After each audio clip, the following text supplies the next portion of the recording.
Assalamualaikum warahmatullahi wabarakatuh. Halo semuanya, perkenalkan nama saya Aulia Nurul Inzan Hawanti Herman dengan NIM 230903501117 dari Program Studi Manajemen Universitas Negeri Makassar. Semua orang ingin sukses, tetapi tidak semua orang siap berubah. Padahal perubahan adalah syarat utama untuk berkembang. Pernah nggak sih kita berniat berubah? Misalnya ingin lebih disiplin, berhenti menunda tugas, atau mulai mengatur waktu dengan baik. Tetapi akhirnya kembali lagi ke kebiasaan lama. Hal seperti ini bukan hanya terjadi pada mahasiswa, tetapi juga sering terjadi di organisasi dan perusahaan. Banyak perubahan gagal bukan karena strateginya buruk, tetapi karena manusianya belum siap untuk berubah. Oleh karena itu, pada video ini saya akan membahas salah satu teori manajemen perubahan, yaitu Atkar Model. Atkar Model dikembangkan oleh Jeff Hyatt sebagai pendekatan untuk membantu individu maupun organisasi menghadapi perubahan secara efektif. Atkar sendiri merupakan singkatan dari 5 tahapan perubahan, yaitu awareness, desire, knowledge, ability, dan reinforcement. Tahap pertama adalah awareness atau kesadaran. Pada tahap ini, seseorang mulai sadar bahwa perubahan memang diperlukan. Contohnya, seorang mahasiswa mulai menyadari bahwa kebiasaan menunda tugas membuat nilainya menurun. Tugas menumpuk dan menyebabkan stres. Tanpa adanya kesadaran, seseorang biasanya tidak akan merasa perlu untuk berubah. Tahap kedua adalah desire atau keinginan untuk berubah. Setelah sadar terhadap masalahnya, seseorang mulai memiliki kemauan untuk memperbaiki diri.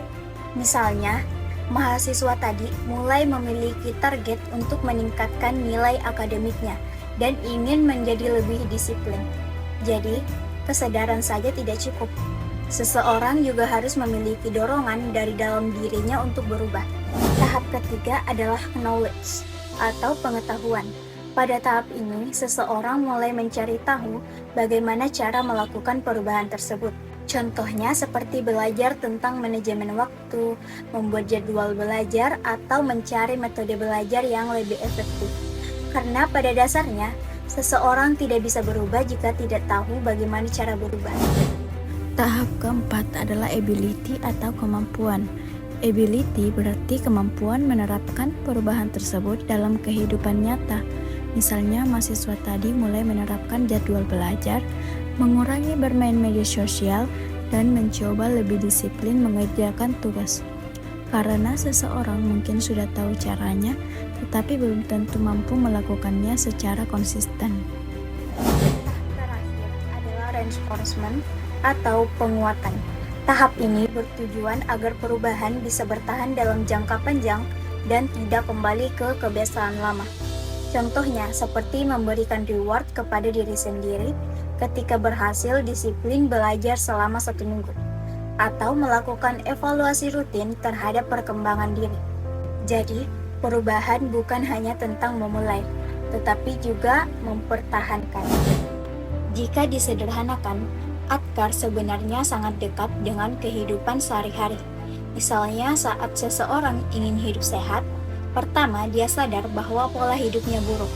Kemudian muncul keinginan untuk berubah, lalu dia mulai mencari informasi tentang pola hidup sehat.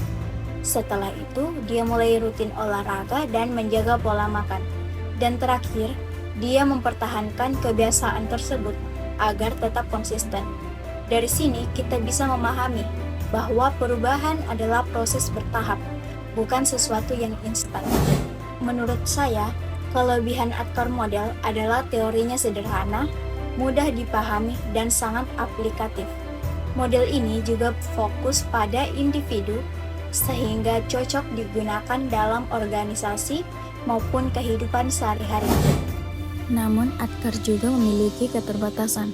Model ini lebih fokus pada individu dan kurang membahas faktor eksternal seperti budaya organisasi, lingkungan kerja, atau konflik internal perusahaan.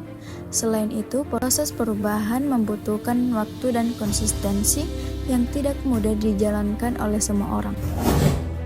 Selain itu, tahapan dalam Atkar cukup jelas, sehingga membantu proses perubahan menjadi lebih terarah.